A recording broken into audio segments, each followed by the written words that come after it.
नमस्कार मंडळी. नमस्कार sir. All of you good evening. आपणा सर्वांचं मनपूर्वक स्वागत. कसे आहात? मजेतच असणार नेहमीप्रमाणे. तुम्ही अभ्यास केला नाही केला ही विचारण्याची गरज नाही, कारण तुम्ही दिवस रात्र अभ्यास करता आहात असं मला ऐकायला पण येत आहे. छान प्रॅक्टिस चालू आहे, छान सराव चालू आहे, राईट? याच्याबद्दल कुठेही वाद नाही. बरं, मागच्या लेक्चर तर बहुतेक करून सगळ्यांनी ऐकलेच असेल पुन्हा पुन्हा. त्याच्यामध्ये मी असं म्हटलेलं होतं की कुठलाही जो ग्रह असतो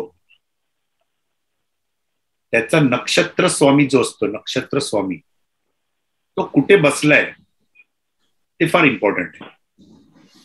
ग्रह हा एक सोर्स आहे, किंवा ग्रहाच्या राशी जिथे असते तो सोर्स आहे, कळलं की नाही? उगम आहे. पण नक्षत्र स्वामी जिथे बसलेला असतो तो नक्षत्र स्वामी हा महत्वाची फळं देत असतो पहिले. आणि आता त्याच्याही पुढे आपण एक पाऊल पुढे जाऊया,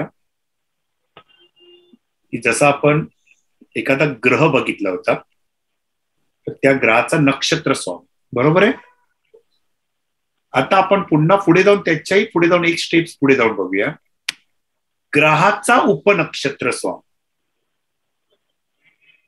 बरोबर आहे? उपनक्षत्र स्वामी, सब लॉर्ड ग्रहाचा. हा सब लॉर्ड पण फार महत्वाचा आहे, नेहमी लक्षात ठेवून दे. कुठली घटना घडते त्यावेळेला हा सबलॉर्ड फार महत्वाचा असतो. सबलॉर्ड म्हणजेच उपनक्षत्र स्वामी.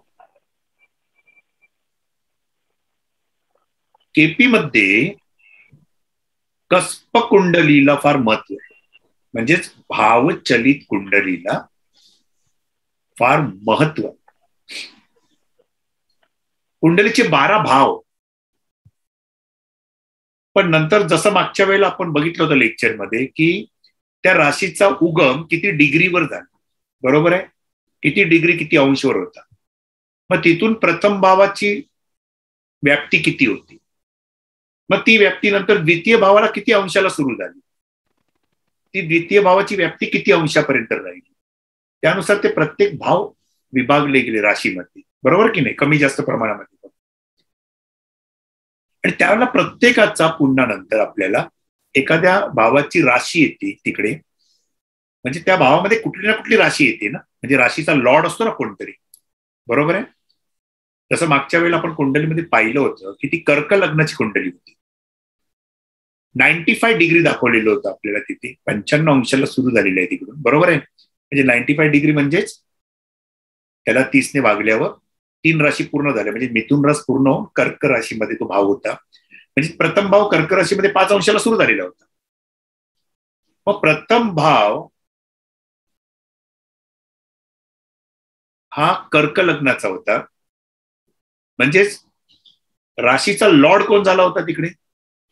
राशीचा लॉर्ड झाला चंद्र, बरोबर आहे? म्हणजे प्रथम भावाचा कोण झाला होता? चंद्र होता राशी लॉर्ड. पण नंतर त्याचाच पुन्हा नक्षत्र स्वामी कोण होता? पुन्हा त्याचाच पुन्हा कर्क राशीमध्ये. तर 5 अंशावर म्हणजे नक्षत्र स्वामी आला या ठिकाणी शनी. पुष्य नक्षत्र येतं ना, म्हणजे त्याचा नक्षत्र स्वामी कोण झाला? शनी आला. मग नंतर पुढे आला तो म्हणजे नंतर मग सबलॉर्ड आला, उपनक्षत्र स्वामी. कळलं तुम्हाला? मग तो सबलॉर्ड जो आहे ना, जो उपनक्षत्र स्वामी आहे, हा सुद्धा फार महत्वाचा भाग आहे, लक्षात ठेव. महत्वाचा भाग म्हणजे तो फार मोठी भूमिका बजावत असतो. मोठी भूमिका बजावण्याचंच काम असतं त्याचं. आणि म्हणून त्या उपनक्षत्र स्वामीचं पण फार महत्वाचं आहे. म्हणजे कस्पल सबलॉर्ड, ज्याला आपण म्हणतो कस्पल सबलॉर्ड, प्रत्येक भावाचा उपनक्षत्र स्वामी. मग आपण बघतो पत्रिकेमध्ये, मागच्या वेळेला आपण बघितलेला तो डेमो, की प्रथम भावाचा उपनक्षत्र स्वामी कोण, द्वितीय भावाचा उपनक्षत्र स्वामी कोण, तृतीय भावाचा उपनक्षत्र स्वामी कोण, आपण बघितलं ना चार्टमध्ये सगळं. मग तृतीय भावाचा कोण आहे, चतुर्थ भावाचा उपनक्षत्र स्वामी कोण आहे, पंचम भावाचा उपनक्षत्र स्वामी कोण आहे, षष्ट, सप्तम, अष्टम, नवम, दशम, लाभ आणि व्यय. हा उपनक्षत्र स्वामी आहे ना मित्रांनो, फार भूमिका बजावतो. आणि म्हणून लक्षात ठेवा नेहमी, ग्रह नक्षत्र स्वामी आणि उपनक्षत्र स्वामी अशी चैन आहे ती पूर्ण. कळलं तुम्हाला? मग याच्यामध्ये ग्रह काय करतोय, तो सोर्स दाखवतोय, पण हा डायरेक्ट हिट करतोय नक्षत्र स्वामी. आणि उपनक्षत्र स्वामी ती क्रिया घडवूनच आणतो, ती पॉझिटिव्ह किंवा निगेटिव्ह जी काय घडवायची.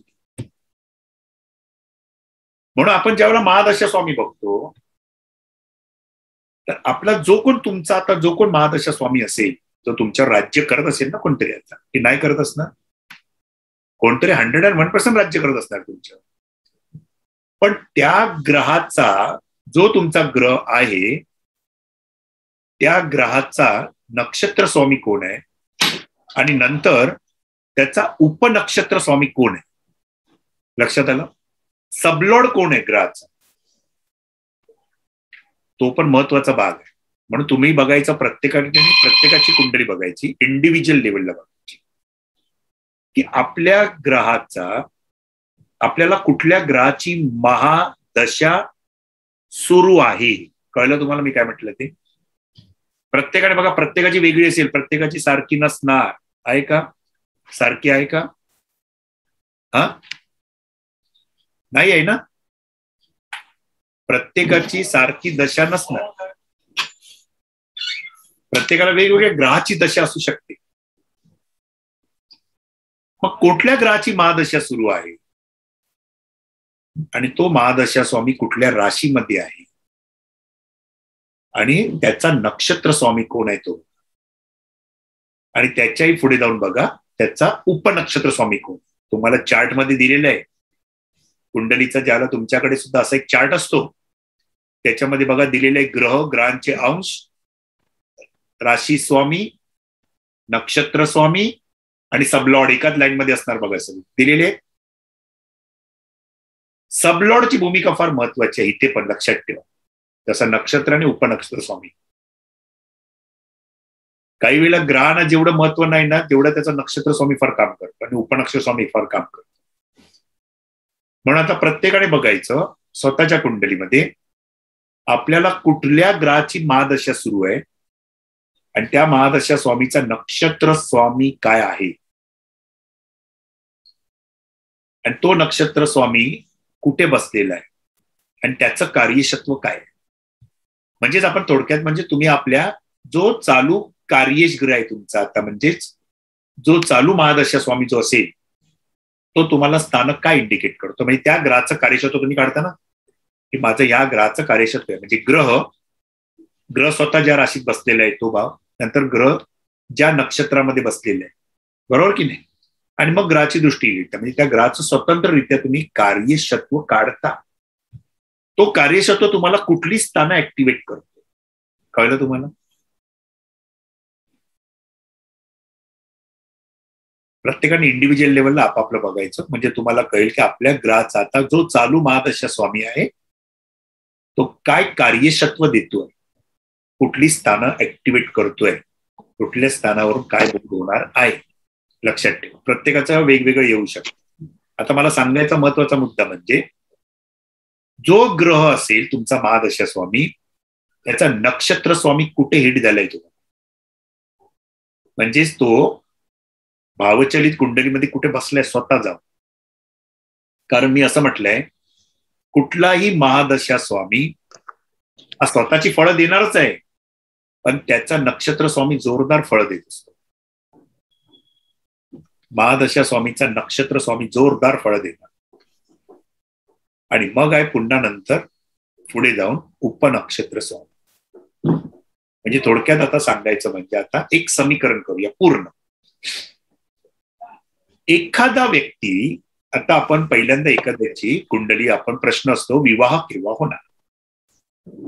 बहुतेक करून प्रत्येकाला एक प्रश्न असतात ना कुंडली घेऊन, विवाह केव्हा होणार बघा जरा. पहिला हाच असतो, सगळ्यात महत्वाचा प्रश्न म्हणजे विवाह कुंडलीसाठी, नंतर मग बाकीचे सगळे. पण बघताना माझ्या तरी प्रॅक्टिसमध्ये जवळजवळ 90% प्रश्न तर हेच असतात, विवाह. मग आता आपण बघूया, पहिल्यांदा असं बघूया, एक उदाहरणच घेऊया की विवाह केव्हा होतो. बरोबर आहे? प्रत्येकाला प्रश्न आहे, होणार तर आहे, पण होणार तर केव्हा, निश्चित कुठल्या कालखंडात होणार. मग आता याच्यासाठी आपण काय बघायचंय, लक्षात ठेवा. आता तुम्हाला सगळ्यांना माहिती आहे की इथे कुठलाही आपण प्रश्न येतो त्याला प्रश्नाचं स्वरूप काय आणि ते कुठल्या स्थानाकडे बघायचंय, आणि त्याच्यानंतर कृष्णमूर्तींनी सगळ्यात महत्वाचा नियम दिलाय की घटना घडवण्यासाठी त्याचा उपनक्षत्र स्वामी कोण आहे तो बघा, त्या स्थानाचा. कळलं तुम्हाला? आता विवाह हे आपण कुठल्या स्थानावरून बघतो मित्रांनो? विवाह सप्तम स्थानावरून बघतो. 7th हाऊस हा आपला विवाह. मग 7th स्थानाचा म्हणजे 7th कस्पल लॉर्ड कोण आहे?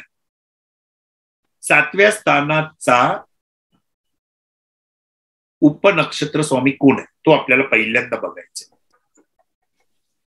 मग 7व्या स्थानाचा उपनक्षत्र स्वामी क्रिया घडवणार की नाही घडवणार? कळलं तुम्हाला? पहिल्यांदा निर्माण तर झाला पाहिजे तो क्रिया घडवायला तयार आहे की नाही आहे, नंतर आपण पुढे बघू. मग पहिल्यांदा आपण बघणार विवाहासाठी म्हणून 7th हाऊस. 7th हाऊस साठी आपण डायरेक्ट चार्ट मध्ये जाऊन बघायचं, जे आपल्याला हाऊसेस दाखवलेले होते कस्पकुंडलीमध्ये बघितले ना, आणि त्या ठिकाणी आपल्याला प्रथम द्वितीय तृतीय हाऊस सगळे दाखवलेले आहेत तिथे. आणि त्या ठिकाणी चार्ट मागच्या वेळेला पण आपण बघितला होता की 7th हाऊसचा उपनक्षत्र स्वामी कोण. 7th हाऊसचा उपनक्षत्र स्वामी बघायचा आपल्याला पहिल्यांदा. तो जो कोण उपनक्षत्र स्वामी असेल तो नोट करून ठेवा बाजूला. आणि विवाहासाठी आवश्यक जे आपण नियम आपण जे बघतो, आता नियम काय असतो? सप्तम स्थानाचा उपनक्षत्र स्वामी, सप्तम स्थानाचा उपनक्षत्र स्वामी, 7th हाऊसचा कस्पल सबलॉर्ड. कळलं? 7th हाऊसचा कस्पल सबलॉर्ड जर का 2, 7, 11 2nd, 7th and 11th house. 7th house हे तर प्रमुख स्थान आहे विवाहाचं, पण विवाह झाल्यावर तुमच्या कुटुंबाची वृद्धी होत असते आणि म्हणून आपण कुटुंबस्थान बघतो. कुटुंबस्थान म्हणजे फॅमिलीचं प्लेस म्हणजे 2nd हाऊस. आणि विवाह झाला म्हणजे विवाह होणार की नाही होणार, म्हणजे तुमची इच्छा पूर्ती होणार की नाही होणार. बरोबर आहे मित्रांनो? इच्छा पूर्तीसाठी स्थान कुठलं आपल्याला? इच्छा पूर्तीसाठी स्थान आहे ते म्हणजे 11वं स्थान. मग नियम काय बनणार आहे? सप्तम भावाचा उपनक्षत्र स्वामी जर का 2, 7, 11 लिहून ठेवा नियम. सप्तम भावाचा उपनक्षत्र स्वामी जर का 2, 7, 11 यापैकी एकाही भावाचा कार्येश होत असता, यापैकी एकाही भावाचा कार्येश होत असता विवाह होईल. म्हणजे आपण पहिल्यांदा इथे निश्चितीला येतो की विवाह होईल. ओके. आता नियम आहे, हा नियम आहे की 7th हाऊसचा उपनक्षत्र स्वामी जर का 2nd, 7th and 11 2, 7, 11 यापैकी एकाही स्थानाचा कार्येश होत असेल तर विवाह होईल. म्हणजे आपण पहिल्यांदा इथे निश्चितीपर्यंत आलो. राईट आहे मित्रांनो, की आपण होणार की नाही. आता विवाहासाठी अनुकूल वय ज्या वेळेला येतो विवाहाचं, पहिल्यांदा आपण पत्रिकेमध्ये हे पण बघतो की विवाहाचा पहिल्यांदा लवकर होणार की उशिरा होणार. विवाह उशिरा होणार हे कोण दाखवतो? विवाह उशिरा करण्यामध्ये सगळ्यात महत्वाचा भाग असतो तो म्हणजे शनी या ग्रहाचा. शनी जर का सप्तम स्थानावर पाहत असेल, म्हणजे शनीची दृष्टी विलंब करते ना, 3, 7, 10. शनी जर का पत्रिकेमध्ये सप्तम स्थानावर दृष्टी ठेवत असेल किंवा सप्तमेशावर दृष्टी ठेवत असेल तर आपण म्हणतो की जरा विवाह लेटच होईल, लवकर होणार नाही. कारण शनी कुठलीही गोष्ट उशिराच घडवतो. न करत्याचा वार शनिवार. शनी अडथळ्यांचा कारक आहे. शनी म्हणजे स्पीड ब्रेकर. चाललंय हळूहळू. मग खरंच विवाह लेट आहे का हे पण आपण बघतो ना पहिल्यांदा. आपल्याला कळतं कारण आपण बेसिक पारंपरिक तर सगळं शिकलो होतो. येस की विवाह जरा लेटच आहे. ओके, लेट आहे तर केव्हा आहे, साधारण अमुक वयात होईल. नंतर आपण पुन्हा बघतो बेसिक पारंपरिक नुसार सुद्धा ऍडव्हान्स नुसार गुरुचं पण भ्रमण बघतो. साधारण गुरुचं भ्रमण कसं येतंय म्हणजे तुमच्या लग्न कुंडलीमधून जर का गुरु गोचरीने, गुरुचं गोचर भ्रमण हे फार महत्वाचं असतं. तुमच्या मूळ लग्न कुंडलीमधून जर गुरु लग्नस्थानातून भ्रमण करतोय तर गुरुची पूर्ण 7वी दृष्टी काय येते, विवाह स्थानावर येते. बरोबर ना मित्रांनो. गुरु काय करतो, गुरुला 5, 7, 9 दृष्टी आहे. आता गुरु मकर राशीमध्ये आहे, पण पुढच्या महिन्यामध्ये 20 नोव्हेंबरला गुरु कुठे जाणार आहे, कुंभ राशीमध्ये.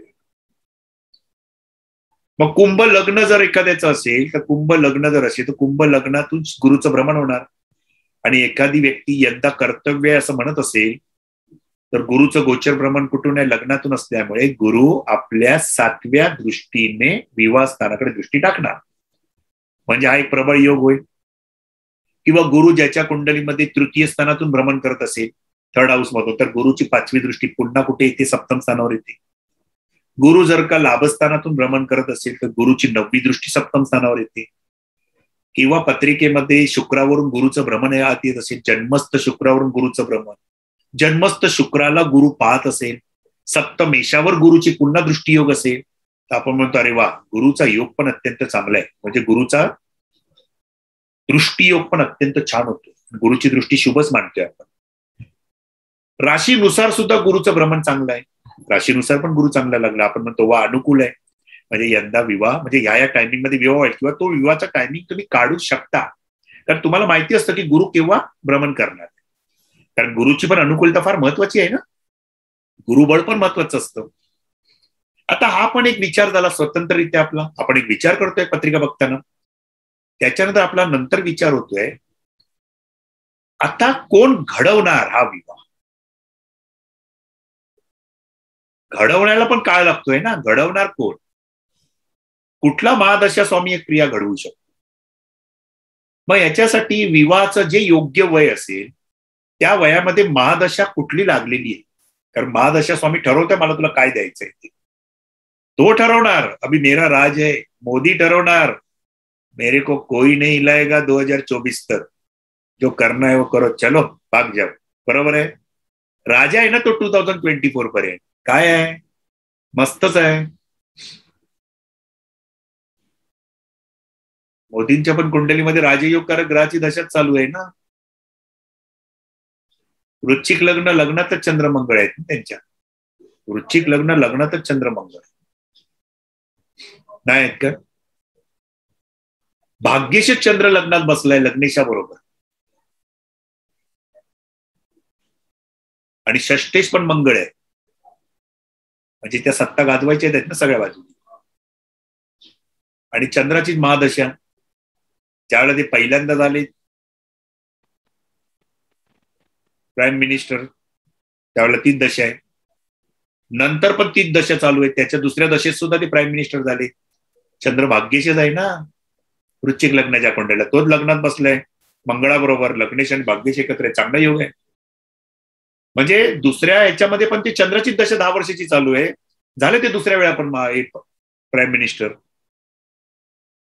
आता चंद्राच्या नंतर पुन्हा चंद्राची दशा संपल्यावर मंगळाची दशा येणार. मंगळ षष्टेश होऊनच लग्नात बसलेला आहे. शत्रू पण कोण बाका करू शकत नाही. म्हणजे पुन्हा काय करणार, मंगळाच्या दशेत पुन्हा प्राईम मिनिस्टर. याला म्हणतात नसीब. कळलं तुम्हाला. जे तुमच्याकडे आणि माझ्याकडे नाही पण चायवाल्याकडे होतं. चायवाला जर पंतप्रधान म्हणू शकतो तर तो नशीब घेऊन येतो एकदम पूर्ण. कळलं तुम्हाला. तुम्ही सगळे मेहनत करून काय उपयोग नाही. तुमचे ग्रह बघा कुठे बसले आहेत ते. मोदींच्या कुंडलीमध्ये चंद्रमंगळ लग्नातच आहे. वृश्चिक लग्न आणि लग्नातच मंगळ आहे, चंद्रमंगळ. म्हणून चंद्राच्या दशेमध्ये भाग्येशाच्या दशेमध्ये ते 2दा प्राईम मिनिस्टर झाले आणि तिसऱ्यांदा पण होणारच. कळलं तुम्हाला. कोण नाही अडवणार त्या होण्यासाठी. तसा तुमच्याकडे आता महादशा स्वामी कोण आहे असं माझं म्हणणं. तो महादशा स्वामी विवाह घडवायला तयार आहे का हे तुम्हाला पाहायचंय पहिल्यांदा. म्हणजेच लक्षात ठेवा विवाहाच्या कालखंडामध्ये, विवाहाच्या अपेक्षित दशेमध्ये महादशा स्वामी जर 2, 7 किंवा 11, महादशा स्वामी, मी असं म्हटलंय, विवाहाच्या कालखंडात येणारा महादशा स्वामी जर का 2, 7, 11 या भावांपैकी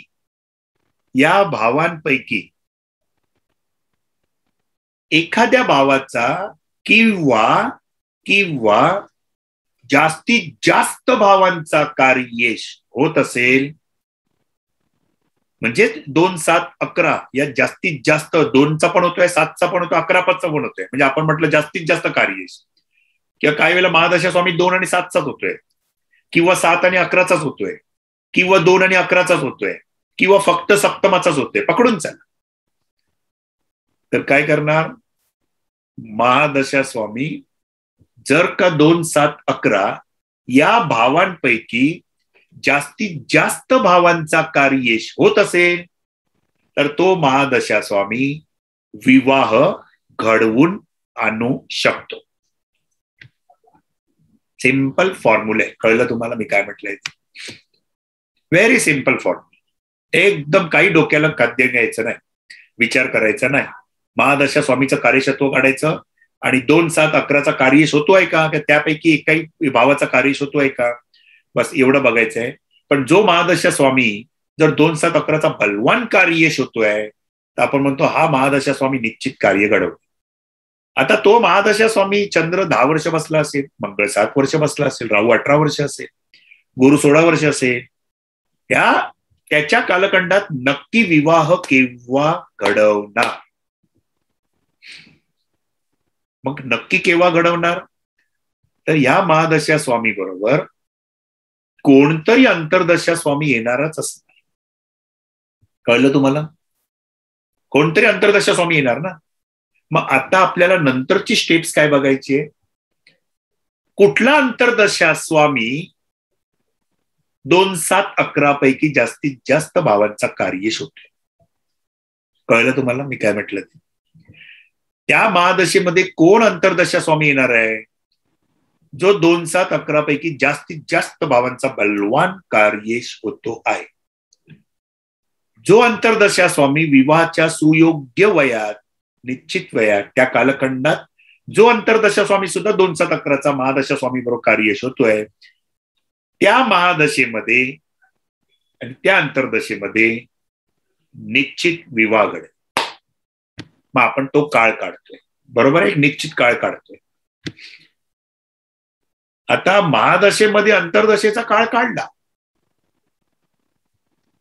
पण आता पुन्हा त्याच्यामध्ये जाऊन आपण पुन्हा बघतोय महादशा स्वामी, अंतर्दशा स्वामी आणि त्याच्याही पलीकडे आता बघायचं विदशा स्वामी. बरोबर ना मित्रांनो? महादशा लागते, महादशेमध्ये अंतर्दशा लागते, अंतर्दशेमध्ये सुद्धा विदशा लागते. अंतर्दशेमध्ये पण काय लागणार आहे? अंतर्दशा स्वामी पहिला लागतो विदशा म्हणून, मग त्याच्याच पुढे त्याच क्रमाने महादशेच्याच क्रमामध्ये अंतर्दशेच्या क्रमामध्ये विदशा स्वामी पण येत असतो. जो विदशा स्वामी सुद्धा 2, 7, 11चा जास्तीत जास्त कार्येश होतो, त्या विदशेमध्ये निश्चित विवाह आहे. म्हणजेच महादशा स्वामीचा कालखंड कुठल्या वर्षामध्ये आहे, अंतर्दशा स्वामी त्या वर्षामध्ये कुठल्या महिन्यांमध्ये, केवळ कुठल्या काळामध्ये येतोय, आणि विदशा स्वामी पुन्हा त्याच्यामध्ये सुद्धा कुठल्या महिन्यांमध्ये येऊ शकतो, की या टायमिंग मध्ये हा विदशा स्वामी येतोय, या महादशेत, या अंतर्दशेत, या विदशेत. मग तो टायमिंग आपण नोट करतो. कळलं तुम्हाला? मग या ठिकाणी घटना तो आपण टायमिंग निश्चित केला, लिहून घेतला, कार्यक्षत्व काढली, याची हा अंतर्दशा स्वामी जास्तीत जास्त कार्यक्षत्व घडवतोय. मग अशा वेळेला पुन्हा आता दुसरी बाजू चेक करायची. जो महादशा स्वामी म्हणून असतो तुमचा, जो महादशा स्वामी म्हणून असतो,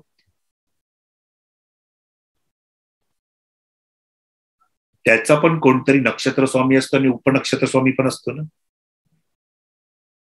महादशाचा स्वामी नक्षत्र स्वामी बघणारच तुम्ही काय देतोय. आणि कदाचित महादशा स्वामीचा नक्षत्र स्वामी 2-7-11 हिट करत असतो. कळलं तुम्हाला? आणि त्याच्यामुळे तो महादशा स्वामी जास्तीत जास्त हिट होतो.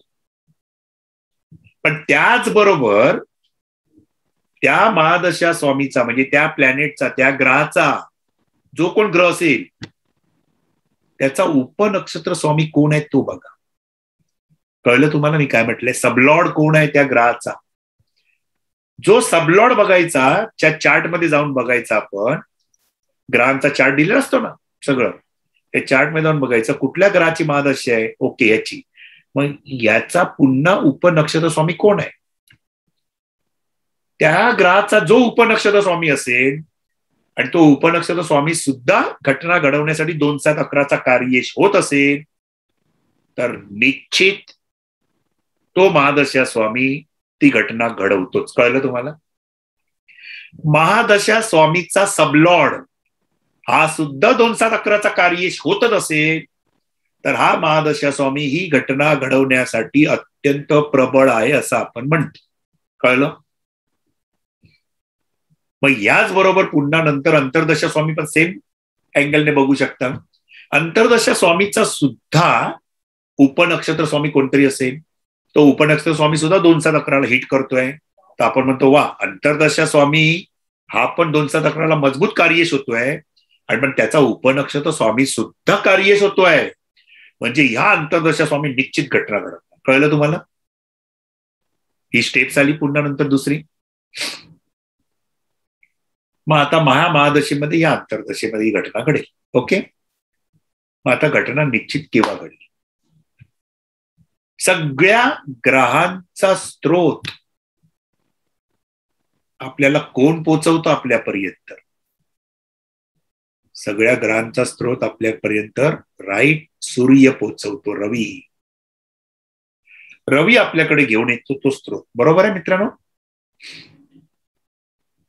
रवीपासूनच ऊर्जा मिळते ना. बाकीचे ग्रह आपल्याला दिसत नाही पण त्यांचं कनेक्शन रवी बरोबर लागलेलं आहे आणि आपल्याला रवी स्रोत पोचवतोय. कळलं तुम्हाला? आणि म्हणून रवी प्रमुख भूमिका करतो. मग या ठिकाणी काय करायचं की रवी स्रोत देणार आहे तुमच्यापर्यंत, आणणार रवी ती घटना, तो कालखंड रवी दाखवतोय आपल्याला. मग आता घ्यायचं रवीला, म्हणजे जो महादशा स्वामी जो अंतर्दशा स्वामी त्याची निवड झाली. ओके, ही निवड केली. मग महादशा आता नियम बनवायचा पुन्हा. रवीचं भ्रमण, रवी स्रोत आणणार ना तुमच्यापर्यंत ती घटना, तो कालखंड दाखवणार. कारण रवी दर महिन्याला प्रत्येक राशीमधून फिरतो, प्रत्येक राशीमधून संक्रमण करतो, प्रत्येक नक्षत्रातून जातो त्या राशीच्या. माहिती आहे ना एकदम पूर्ण. आणि रवी दिवसाला 1 डिग्री फिरतो, म्हणजे महिन्याभरामध्ये तो 30 डिग्री पूर्ण करतो, राशी बदलत जातो. रवी स्रोत आणणार आहे, रवी कालखंड दाखवणार, तो कालावधी दाखवणार आहे.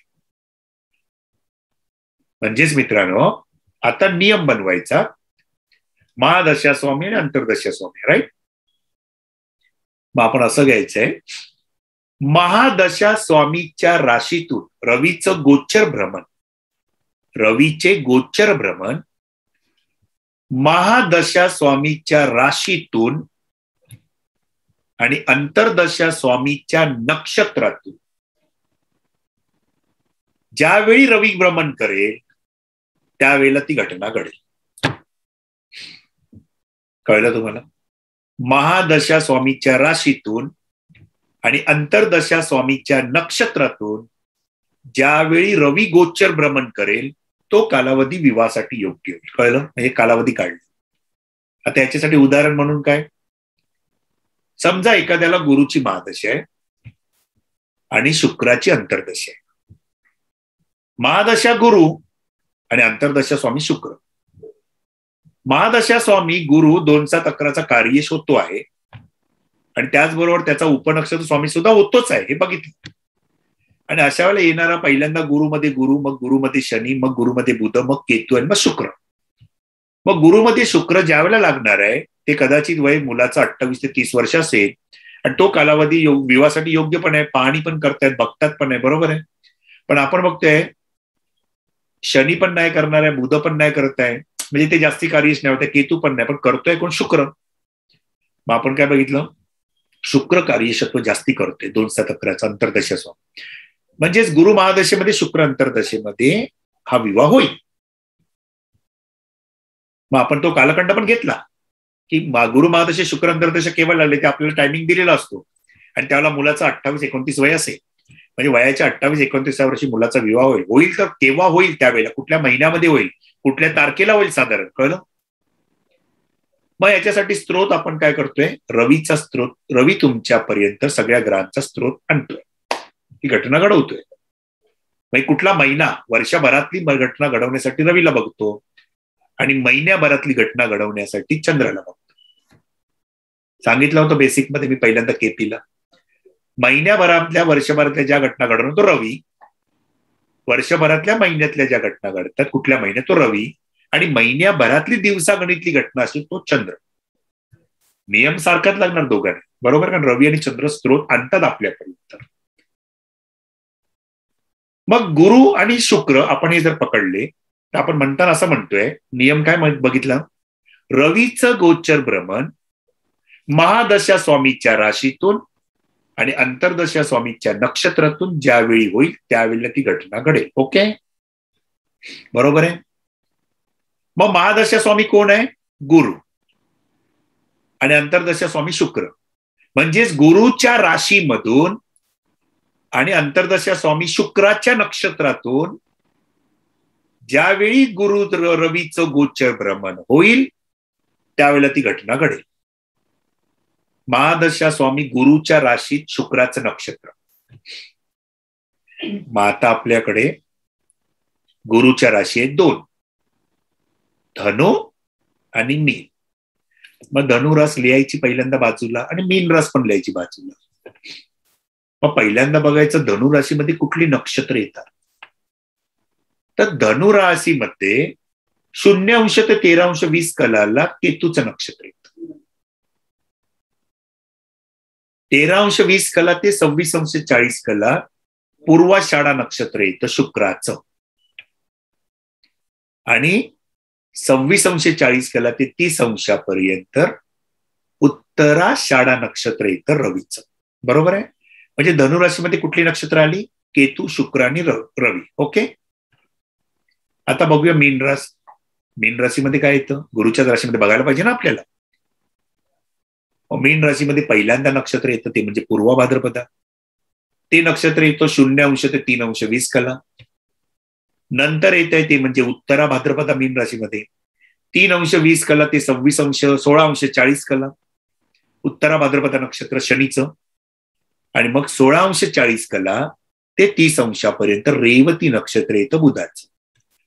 म्हणजेच मीन राशीमध्ये गुरुचं नक्षत्र येतं, शनीचं नक्षत्र येतं आणि बुधाचं नक्षत्र येतं. पण आपण नियम काय बनवलाय, रवीचं गोचर भ्रमण महादशा स्वामी गुरुच्या राशीतून आणि अंतर्दशा स्वामी शुक्राच्या नक्षत्रातून गोचर भ्रमण येईल त्यावेळेला ती घटना. मग या 2 राशींपैकी गुरुच्याच राशीमध्ये शुक्राचं नक्षत्र कुठे मिळालं आपल्याला, धनु राशीमध्ये. मीन राशीमध्ये शुक्राचं नक्षत्र नाही. मग आपण येणारा जो काळ असतो सुयोग्य काळ पुढचा, तो आपण काय पकडणार की त्यावेळेला आपण धनु राशीमध्ये आणि शुक्राच्या नक्षत्रातून रवी केव्हा गोचर भ्रमण करेल. आपल्याला सगळ्यांनाच माहिती आहे की महिन्याभरातून रवी आपल्या राशी बदलत असतो. साधारण 16 डिसेंबरच्या दरम्यान रवी कुठे जातो, 16 ते 17 डिसेंबरला रवी प्रवेश करतो, तो म्हणजे धनु राशीमध्ये. बरोबर आहे. मग तिथून तो राहतो मकर राशीपर्यंत, म्हणजे धनु राशीमध्ये 14 जानेवारीच्या आतमध्ये 13 जानेवारीपर्यंत. 14 जानेवारीला रवी जातो मकर राशीमध्ये, म्हणून मकर संक्रांत होती ना. मग पहिल्यांदा रवीने धनु राशीमध्ये प्रवेश केल्यावर तो पहिल्यांदा कुठल्या नक्षत्रात प्रवेश करणार, तर तो मूळ नक्षत्रामध्ये प्रवेश करणार. पण आपली घटना केव्हा घडणार, शुक्राच्या नक्षत्रामध्ये, म्हणजे मूळ नक्षत्रामध्ये घडणार नाही. म्हणजेच या ठिकाणी जर तो 17 डिसेंबरला सुरू होत असेल, समजा 16 डिसेंबर 17 डिसेंबर, तर रवी काय होणार या ठिकाणी 16 डिसेंबरला जातो ना. 16 डिसेंबर पासून 13° रवी मूळ नक्षत्र 13°20 कला, रवी दिवसाला 1° फिरतो, हे माहिती आहे सगळ्यांना, 1 डिग्री. म्हणजे तो दिवसाला 1° फिरणार, म्हणजे 13° पूर्ण केल्याच्या नंतर होणार आहे पुढे. म्हणजे 16 दिवसाला 1° म्हणजे 16 मध्ये 13° केले, 16 अधिक 13 मध्ये येणार 28 तारखेपर्यंत काही होणार नाही. 28 डिसेंबरच्या नंतर पुढे 10 जानेवारी पर्यंत तो जाणार पूर्वाषाढा नक्षत्रामध्ये. बरोबर आहे? बरोबर आहे. 28 डिसेंबरच्या नंतर तो पूर्वाषाढा नक्षत्रात जाणार. म्हणजे आपण सांगताना काय म्हणणार, 28 डिसेंबर ते 10 जानेवारी मध्ये रवी धनु राशीमध्ये पूर्वाषाढा नक्षत्रामध्ये असणार, त्यावेळेला ती घटना घडणार. बरोबर आहे? म्हणजे देताना टायमिंग तुम्ही काय देणार? देताना तुम्ही टायमिंग देणार धनु राशीमध्ये पूर्वाषाढा नक्षत्रातून ज्या वेळेला रवीचं गोचर भ्रमण होईल त्यावेळेला ती घटना घडेल. म्हणजे तुम्ही सांगता 28 डिसेंबर ते 10 जानेवारीच्या आतमध्ये विवाह होईल. बस. आता अतिसूक्ष्म पण तुम्ही जाता, नो डाऊट. कारण नंतर आपण काय पकडतो की रवीच्या धनु राशीमध्ये शुक्राच्या नक्षत्रामध्ये सबलॉर्ड येणार ना कोणतरी शुक्राच्या याच्यामध्ये. मग कुठला सबलॉर्ड वापरायचा? तो सबलॉर्ड जर आपण पकडला आपण बरोबर तो दिवस पण ऍक्युरेट येऊ शकतो. कळलं तुम्हाला? उपनक्षत्र स्वामी येणार ना त्याच्यात. शुक्राच्या नक्षत्रामध्ये उपनक्षत्र स्वामी कोण? सबलॉर्ड कोण? मग तो सबलॉर्ड धनुराशीमध्ये दिलेला असणार कोण, आणि तो किती डिग्रीवर असेल, मग त्या डिग्रीवर ज्यावेळेला रवी येईल तो दिवस पकडणार ना आपण, आणि त्या दिवशी ती घटना घडेल. कळलं तुम्हाला? मग अशा वेळेला हे बघताना पुन्हा आपण काय करतो? हे बघताना पुन्हा आपण ज्या वेळेला, मी नेहमी तुम्हाला सांगतो, ज्या वेळेला जातकाचा प्रश्न बघता त्यावेळेला तुमच्याकडे नेहमी जादूची कांडी हातात असली पाहिजे. म्हणजे ज्या वेळेला तुम्ही तो प्रश्न बघता त्यावेळेचे रुलिंग प्लॅनेट्स तुमच्याकडे असणं गरजेचंच आहे. कारण रुलिंग प्लॅनेट्स तुम्हाला नैसर्गिकरित्या मदत करतात. मग रुलिंग प्लॅनेट्स मध्ये जे ग्रह असतील, आणि ज्यावेळेला जातक पत्रिका घेऊन येतो आणि तो तुम्हाला सांगतो विवाहाचा प्रश्न, त्याला प्रथम तुम्ही काय बघितला होता? केपी नुसार बघताना भावचलित कुंडलीकडे गेले आणि पहिल्यांदा बघितलं सप्तम स्थानाचा सबलॉर्ड कोण. तिथून सुरुवात केली ना, निश्चित त्याचा विवाह होणार, नाही होणार, कधी होणार. बरोबर आहे? मग त्यावेळेला पहिल्यांदा बघायचं आहे रुलिंग प्लॅनेट्स लिहिले की त्याची जन्मवेळ बरोबर की नाही हे बघण्यासाठी पण आपण काय बघणार? विवाहासाठी प्रश्न विचारला तर सप्तमाचा सबलॉर्ड जो कोण असेल तो जर का तुमच्या रुलिंग प्लॅनेट्स मध्ये आलेला असेल तर तुम्ही निश्चितपणे म्हणता त्याची विवाहाची वेळ बरोबर आहे. कारण त्याचा सप्तमाचा सबलॉर्ड जो आहे तो माझ्याकडे आरपी मध्ये आलेला आहे रुलिंग प्लॅनेट्स मध्ये. म्हणजे तुम्ही मनाची निश्चिती करता की याचा विवाहाचा टायमिंग म्हणजे जन्माचा टायमिंग तंतोतंत बरोबर आहे, काही घाबरायची गरज नाही. हे तुम्ही जातकाला नाही सांगत, ते तुमच्या मनाला सांगता. कळलं तुम्हाला? म्हणजे इथे पण बघणं गरजेचं आहे की सबलॉर्ड म्हणून जो होता तो सबलॉर्ड आपल्याकडे रुलिंग प्लॅनेट्स मध्ये आला की नाही आला LSRD. आणि तो येतोचा मित्रांनो, हे लक्षात ठेवा. तुम्ही ज्या स्थानाचा प्रश्न बघता त्याचा सबलॉर्ड तुमच्याकडे आरपी मध्ये असतो. मग तुम्ही म्हणता यस, याचा जन्मचा टायमिंग परफेक्टच आहे. कळलं? म्हणजे हे पण डोकं नेहमी ठेवून द्यायचं जागेवर. आपल्याला रुलिंग प्लॅनेट्स अनेक गोष्टींसाठी वापरू शकतो.